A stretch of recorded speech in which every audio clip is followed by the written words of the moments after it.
5 gusohokana ahantu mukonsoma ibyo mukonsoma yishure ariko agushirisa umumzo wariye anje ibyo bintu nje wabimbwiye nyine yirukanka ntago nabyumvishe neza ngaho none bishiraho umuco w'ubwawe. Mva nukuri kw'Imana iyi si irimo ibintu byinshi tugendana ngo n'abanzi bacu twibwira ko ari inshuti zacu. Naratangaye hari umuntu twabaye inshuti mu gihe gitoya gishoboka koko, noneho akaba ari inshuti y'inshuti. Urukumva inshuti y'inshuti muri make urabyumva uko mbivuzemo. Noneho ngo bamuha amafaranga ntabwo ari ukuvuga ngo bamuha, nabonye za message nje nyine nayanje maso muri telefone yiwe turi kumwe, yarambwiye ngo nzo gusohokana ngo ujana ahantu nkugurire. Nanje kubera ko ari inshuti nari nemeye kandi turagenda ahantu turye tumwe soda dutahe, ariko umugambi wiwe wari kugira ngo anshiremo akantu mpfe. N'amafaranga bari bamuhaye ni $500, sibyo 50 se by'Amanyakenya. So icyo kintu cyarambabaje byo ku rwego rwo hejuru. Sinamubwiye ko nabimenye, sinzi nimba aramenye ko nabimenye. Nahise ngenda maze kubona ibyo bintu ndataha, nja mu nzu nibaza hejuru y'ubuzima bwanjye, ndavuga ngo Imana iracyankunze kandi iracyafite umugambo ukomeye. Niba Imana ishobora kuguhishurira ibintu biri mu mwanzi wawe, yani muwo wita ngo ni inshuti kandi ari umwanzi wawe, ukabibona wenyine n'ayawe maso, utarinze ubibwirwa n'undi muntu bitaranaba,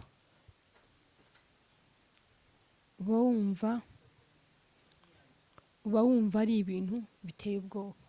Ariko nshimiye Imana yuko yabashe kunyereka icyo kintu ndakimenya kitaragera ku munsi wacu. Guys, kandi ndamusuhuje. Hari akaririmbo n'akisi kariho ubu nyine nyashi na nyashi.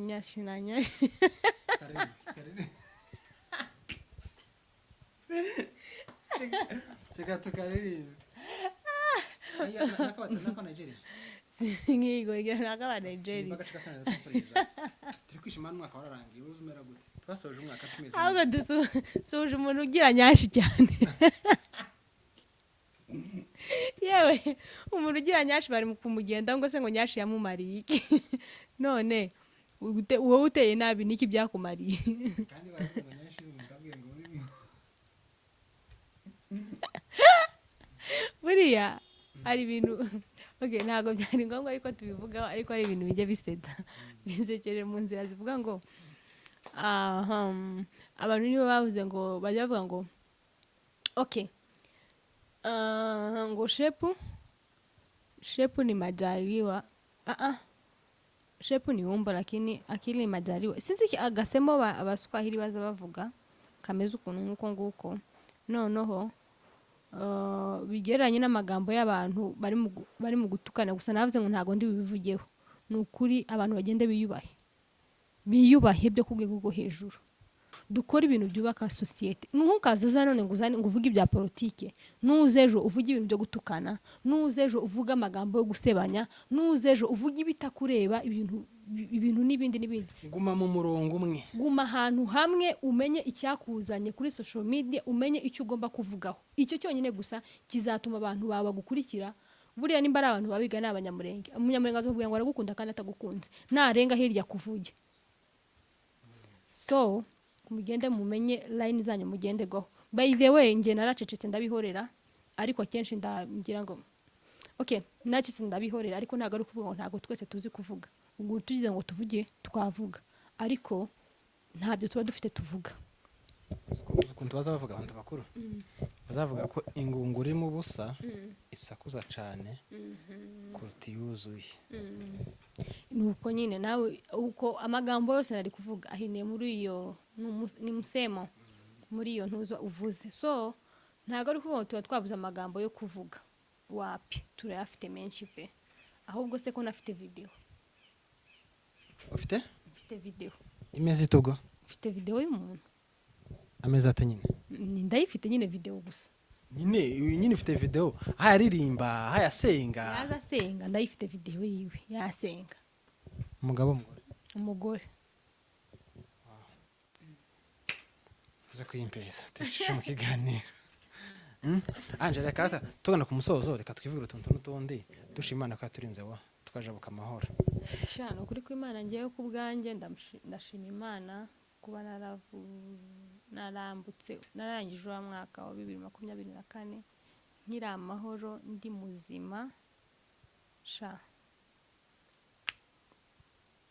Imana irakomeye ndagusuhuje nkwifurije igitondo cyiza we bukeye ndetse nabugorobye nkwifurije umugoroba mwiza bivanye na eta uherereyemo cyangwa se igihugu turimo dushimiye abantu bose bakoze subscribe kuri Ineza Live TV uri umuntu w'agaciro uri umuntu w'ingenzi dushuhuje abanyamurenge dusuhuje abanyarwanda dusuhuje abanyamasisi abarundi abo ni abantu twumvikana ururimi turabasuhuje amahoro y'Imana akomeza abane natwe tubaha ikaze turi ahantu heza ahantu bita Dar es Salaam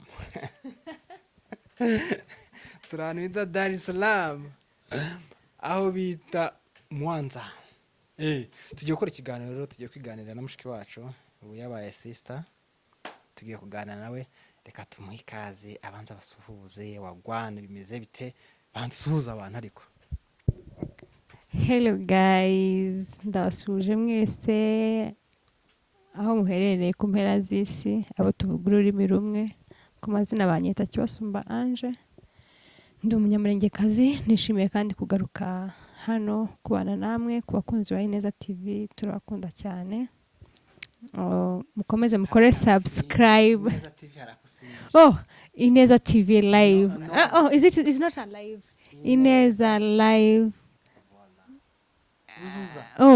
live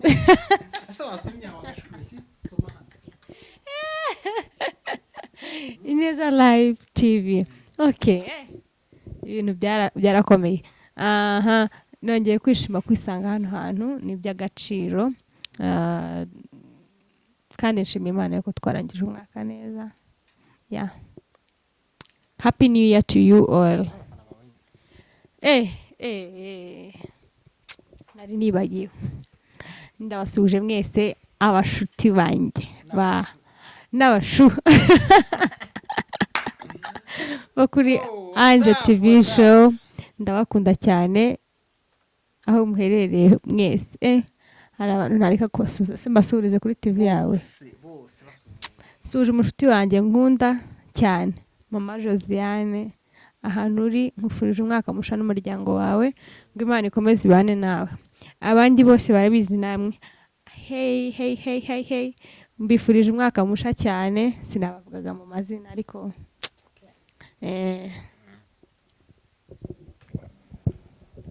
twariko twamamaza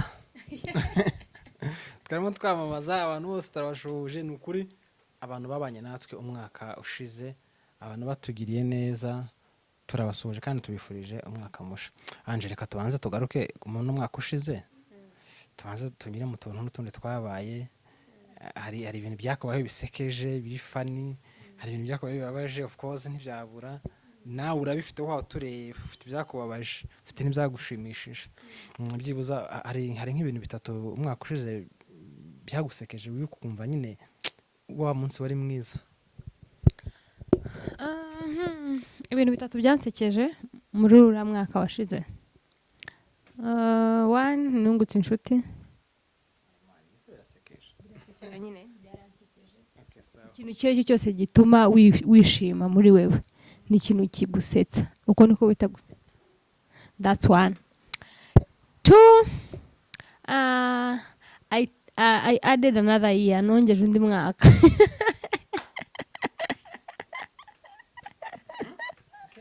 okay three ikindi kintu cyansekeje ni amagambo y'abantu no kumenya abantu byaransekeje noneho muri uyu mwaka ushize bitatu byakubabaje bitatu byambabaje kimwe ni ugutukwa n'inshuti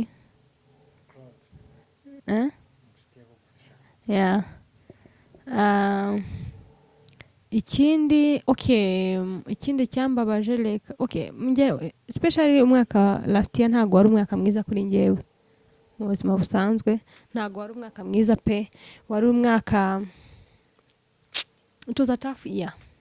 Wari umwaka ubabaje kuri njyewe, so nta byinshi byarambabaje muri make, nubwo nasetse kumwisha ariko nari mbabaye. umwaka warwaye kuri wowe ariko nkomeje ntiwambereye mwiza cyane. Ariko nyamukuru cyangwa se cy'ingenzi nuko tuwusoje turi amahoro. ntuzitwara abantu bari basinye se ngo ntituwusoze, ariko turawusoje amahoro, turabishimira Imana. Ni ibintu by'agaciro cyane. Umuntu apanga ibye, Imana nayo igapanga kazi ya Mungu. Hari n'amakosa. Reka tugire amagambo nk'angahe tubwire abantu barakwifuza ko tutarenga uyu mwaka. None ninjye babwira cyangwa ahubwo niwe ubabwira? Okay, one, we have to know that ubuzima bw'umuntu ntabwo buherereye mu maboko y'umuntu, buherereye mu maboko y'Imana. Ikindi, iby'umwana w'umuntu yibwira ntabwo ari iby'Imana yibwira. Ushobora gutekereza kumugirira umuntu nabi, Imana ikaba irimo gutekereza kumugirira neza, ubwo ntabwo ushobora guhangana n'Imana. So nubwo bitari bigoye, abantu benshi barahagurutse, bahaguruka batekereza yuko wenda tutakagombye kubaho, ariko Imana nayo irahaguruka, ihagurukana n'abayo, nabo baravuga yuko tugomba kubaho. So icyambere mbasha gushimira abantu wenda batubaye hafi, batugira inama, batugira amabanga, bagerageje gushaka inkuru ku bantu batandukanye kugira ngo tubashe kumenya what's the next step, like ibyo abantu batekereza, ibyo abantu bibwira kutugirira. Anje wenda ubuzima tubayemo twebwe tuba twumva twaryama neza, tutarwaye, tutavunitse, nta stress, twumva twabyuka tumeze neza. Ariko hari n'abandi bari gupanga ibindi bitari sawa, n'abandi bari gupanga ibyiza, ariko Imana niyo igena byose. Uyu mwaka byibuza urangiye, tukimara gukora cya kiganiro, sibyo? Nyine twabonye message mbi nyinshi zo kudutuka, zo kudushimira, nyine bya bintu byose. Kuri wowe wiyumvaga gute kubona amacona yose akuvuga? Harimo yakuvuze neza siko menshi, harimo yakuvuze nabi, of course turabizi. Nyine waricaraga muri wowe ukumva byibuza kurumva umutima wawe uri kwiyumva gute? Okay, the first one, navuga ngo buriya mu buzima bw'umwana w'umuntu cyangwa se bw'umuntu aba afite ibintu bimurimo, sibyo? So ngiye navuga ngo kuri ngiye, according to me, mbere yuko mvuga kiriya kintu nabanje kugitekerezaho. Ni ikintu cyakimazemo imyaka, uriya wari umwaka wa 4, sibyo? So nari maze kugitekerezaho, nzi uko kintu kimeze, nzi uko ninkivuga uko abantu bazacyakira. So ntago byantwaye umwanya muremure cyangwa ngo bimbabaze kubona abantu babivuga nabi, ariko icyo navuga, mbere yuko uvuga ikintu uzabanza ushoshoze. N'ikindi kintu, uri umuntu witwa ngo uri umukobwa ufite kubyara cyangwa se urimo kubyara, ntugaseke undi muntu kandi ntukamuseke mu bibi, kubera yuko turi ku isi. Uyu munsi ni njyewe, ejo ni wewe. So icyo nababwira gusa, nababwira ngo uzambare ikirato cya mugenzi wawe, ari mu kubabaro cyangwa se ari mu byishimo, then you feel, uzumve uburemere bw'ibintu afite uko arimo kumva, uzabimenya. Umwaka rero twambukiza amahoro. Usoreje hehe umwaka tuwusoza? Okay, umwaka musoza bana nari nisohokanye. Okay, wawusoreje he? Wari wasohokeye hehe? Okay, that first nari nagiye ahantu kuri Mount Kilimanjaro. Urajanye nande? Nari najanye na CEO wa Masimba TV show. Umushuti wanjye kwanza ndamusuruje mara. Amase ku ikoti. Amase ku ikoti. Uno musi? Numu?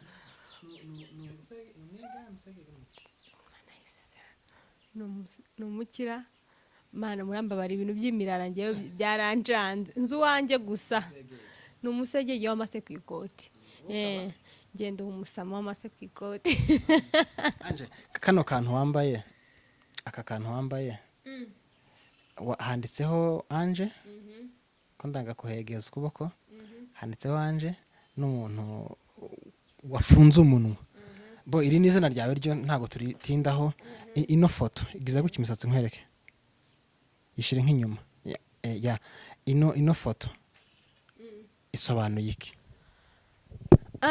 iyi foto isobanura ibintu byinshi cyane wamfata harya mana we iyi foto isobanura ibintu byinshi cyane kuri njyewe kuko ni bimwe bya like it's one of my dream. This a t-shirt from my brand.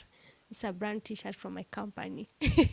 So hari inyuma hari amagambo yanditse yuko reka umukobwa ntabwo ugomba guceceka, bivuze yuko reka impamvu natekereje yuko nakora imipira nkanayandikaho izina nkanayishiraho n'iki ngiki, imwe yari ukugira ngo reka abantu umwana w'umukobwa ntagaceceke, umwana w'umukobwa ntagakora igikwino ngo aceceke, umwana w'umukobwa agomba kuvuga, umwana w'umukobwa agomba kugira ijambo, umwana w'umukobwa agomba kuvuga. Yego nibyo.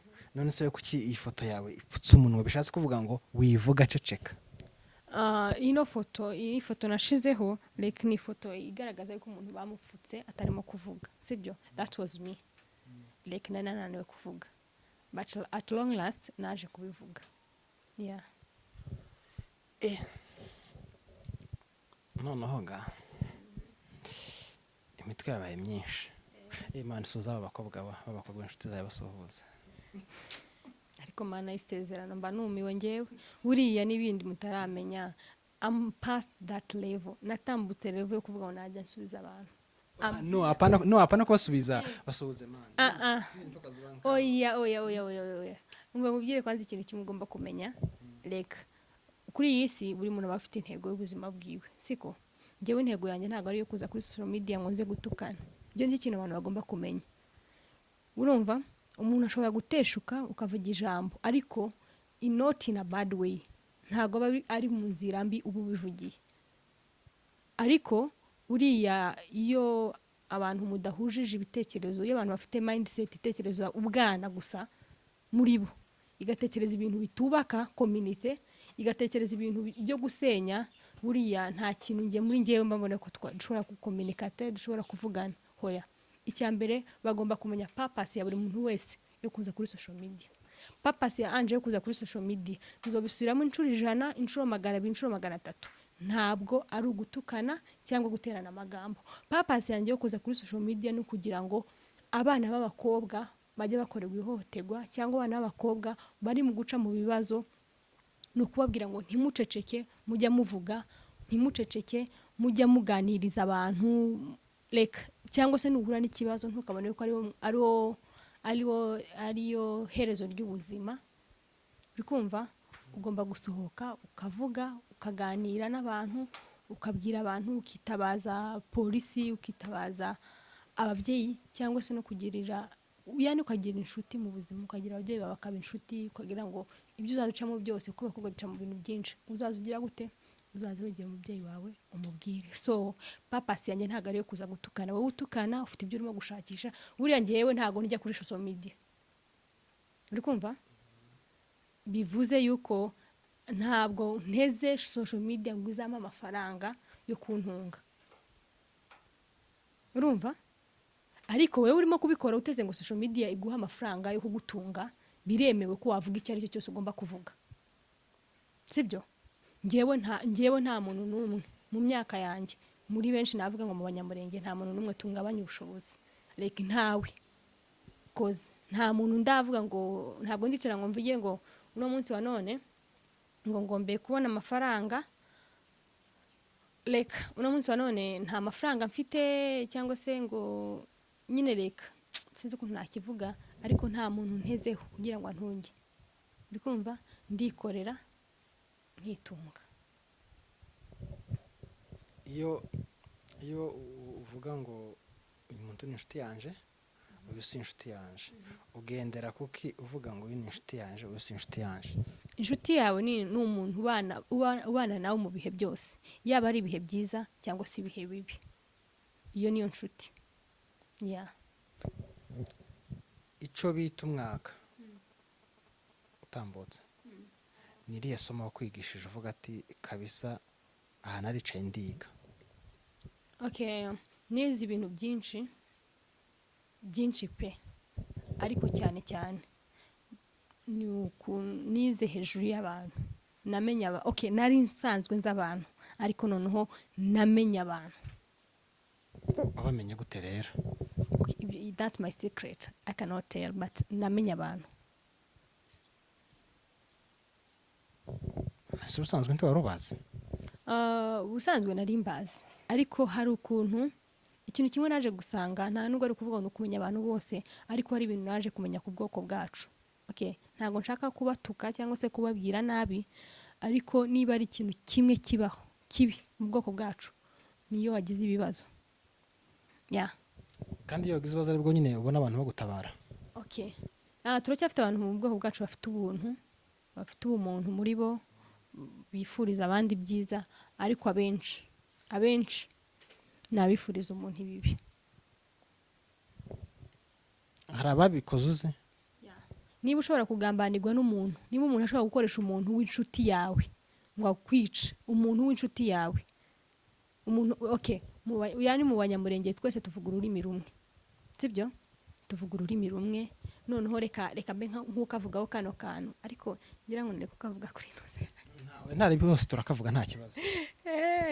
niba umuntu ashobora gukoresha niba kubera abanyamurenge naje gusanga ikintu kimwe, abanyamurenge ntituza dushakisha ubushuti. mu busanzwe umunyamurenge ni inshuti y'umunyamurenge mugenzi wiwe, iyo mwicaye tukibwira nuko ntaho duhuriye je nawe tihobura. umunyamurenge wese ahava akaje, ntaho baza babura aho bahuriye n'uwundi.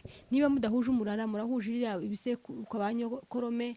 niba mudahuje, mwari mutuye ahantu hamwe. niba mudahuje, mwigeze gutura ahantu hamwe, cyangwa se n'ubu nyine murabana muri quartier imwe. So ujya usanga niba hari abantu bavuga ngo gushakisha inshuti, ni ubwoko bwacu bw'abanyamurenge. buriya tuba turi inshuti mu buzima busanzwe. So iyo uhuye n'umuntu akakubwira ati ndi runaka, nawe ukaba runaka, nuko nyine muganira, muvuga story, ubuzima bugakomeza. none ukamumwizera, ukabona ati uyu ni umunyamurenge mugenzi wanje, niki cyatuma namwizera. urukumva ngiye hari umuntu twabaye inshuti iminsi mikeya. naringiye kubikubaza utabivuga ko ntabikubajije. hari amakuru numvise ndavuga ngo nzayakubaza ko hari umuntu bishyuye 50,000. ntitumuvuge mu izina, tumwihorere, sibyo? tumuvuge mu izina, ariko tumubwire ko ibintu tubizi, turabona ko amakuru tuyazi. yahaye 50,000 ngo guhisuma, sibyo? ndashaka ko bivuga wenyine neza, bibe clear, tumuvuge mu izina. ubundi ibintu byo kuvuga amazina twarabicumbikiye, twarabiretse, tuvuga story yacu, ariko ntituvuge amazina. bamuhize 50,000 ngo gusohokana ahantu mukonsoma yishure, ariko agushira isumo muzo wariye. ibyo bintu njye wabimbwiye nyine yirukanka, ntabwo nabyumvise neza. ngaho none ubishiraho umuco w'ubwawe. mva ni ukuri kw'Imana, iyi si irimo ibintu byinshi. tugendana ngo n'abanzi bacu, twibwira ko ari inshuti zacu. naratangaye, hari umuntu twabaye inshuti mu gihe gitoya gishoboka koko, noneho akaba ari inshuti y'inshuti. urukumva? inshuti y'inshuti muri make, urabyumva uko mbivuzemo. noneho ngo bamuha amafaranga, ntabwo ari ukuvuga ngo bamuha, nabonye za message nje nyine nayaje maso muri telefone yiwe turi kumwe. yarambwiye ngo nzogusohokana ngo ujane ahantu nkugurire. nanje kubera ko ari inshuti nari nemeye, kandi turagenda ahantu turye, tunywe soda, dutahe. ariko umugambi wiwe wari kugira ngo anshiremo akantu mpfe. amafaranga bari bamuhaye ni $500, sibyo? 50,000 by'amanyakenya. so icyo kintu cyarambabaje byo ku rwego rwo hejuru.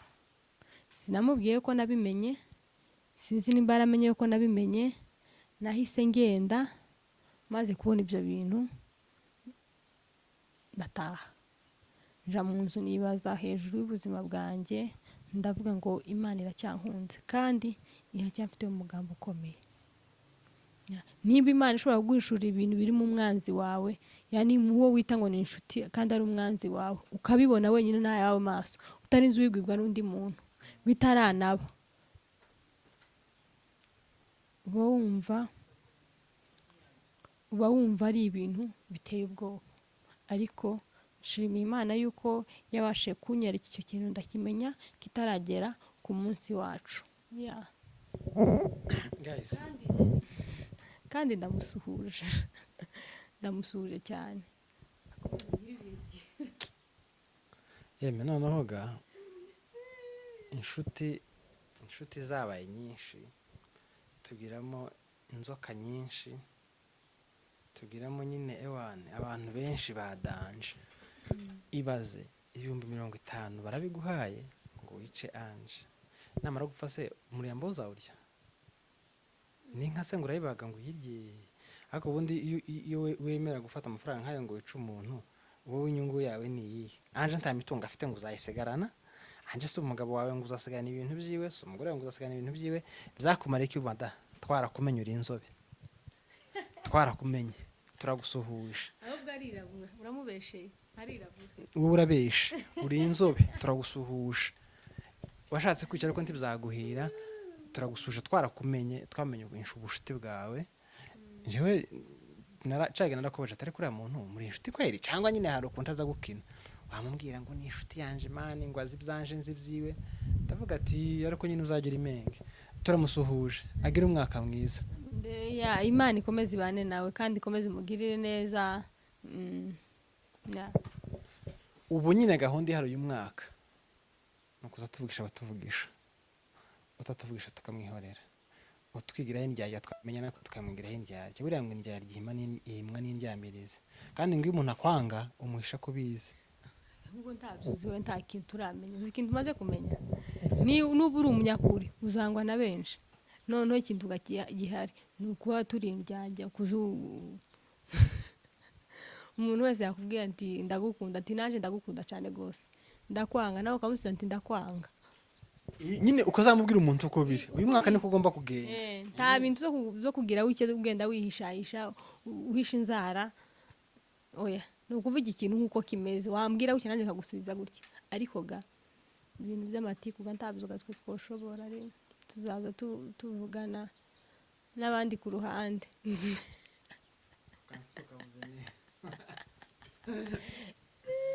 Ariko nyine amatiku ntituyashoboye pe. dusoje umwaka tumeze neza, turakomeye, turashima Imana. Gupfa ntitwapfuye, tuzapfa ikindi gihe.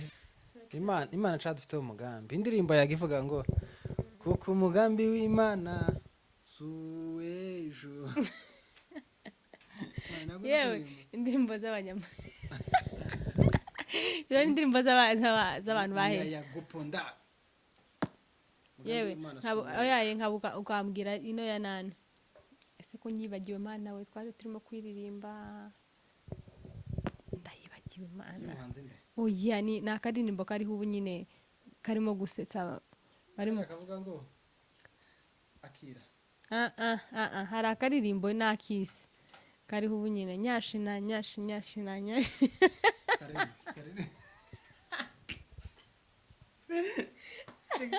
Cheka tukaririmba. Nako Nigeria. Ngigo naka Nigeria. Turi kwishimana umwaka wararangiye, uzumera gute? Twasoje umwaka tumeze. Ahubwo dusuje umuntu ugira nyashi cyane. Yewe umuntu ugira nyashi bari mu kumugenda ngo se ngo nyashi yamumariye iki?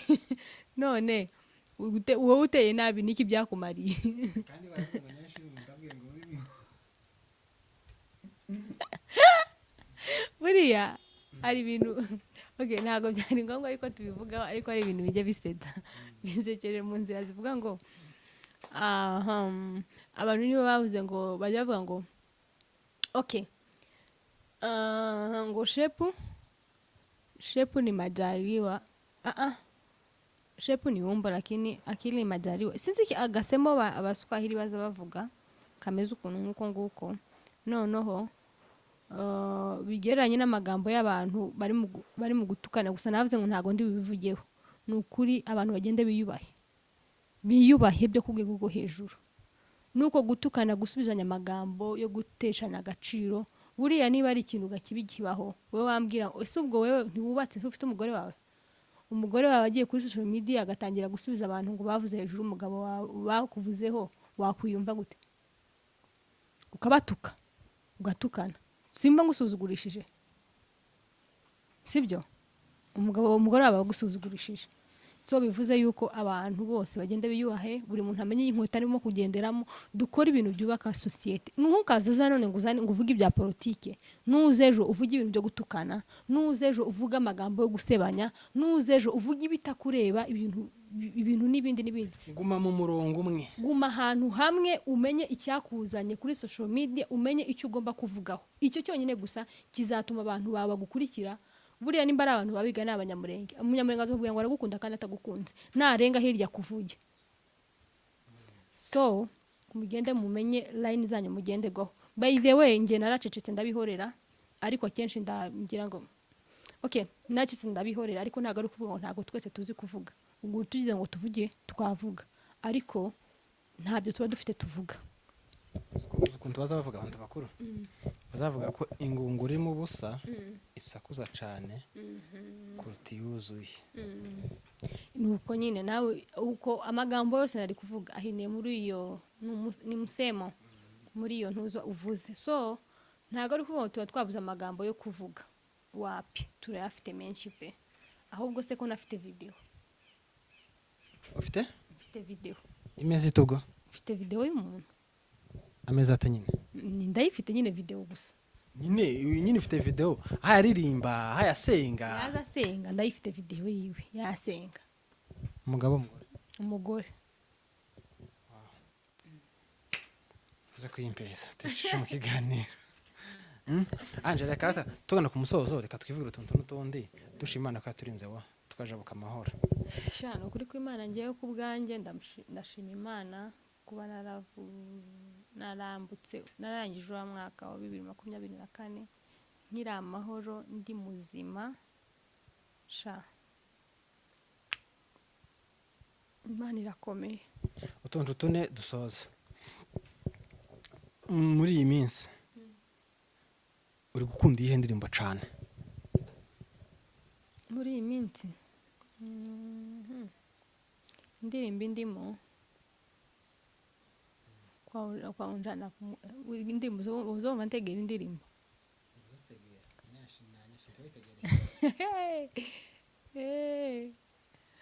Okay. Indirimbo, I think my favorite song yari last year ni indirimbo ya Israel Mbonyi ya Ninashiri na Yesu. Because I have mfite promise y'Imana. So that's the song. Okay. Umurongo mugufi muri Bibiliya uhaye gushiramo imbaraga. Oya uko biri kose urawuzi. Undi baramubajije. Babajije umuntu. Babajije umuntu. Nanje gufungura. Babajije umuntu ngo umurongo mugufi muri Bibiliya wagushimisha ngo nuwe? Ngo ni Yesu arari.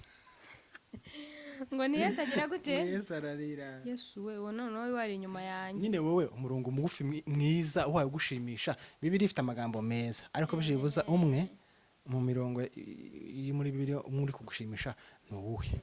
Reka nze mbigusomera. Ntawe nafata muri ngewe kuko ni muremure cyane. Ko ndimo kubura semana isezerano. Papa unyohereje.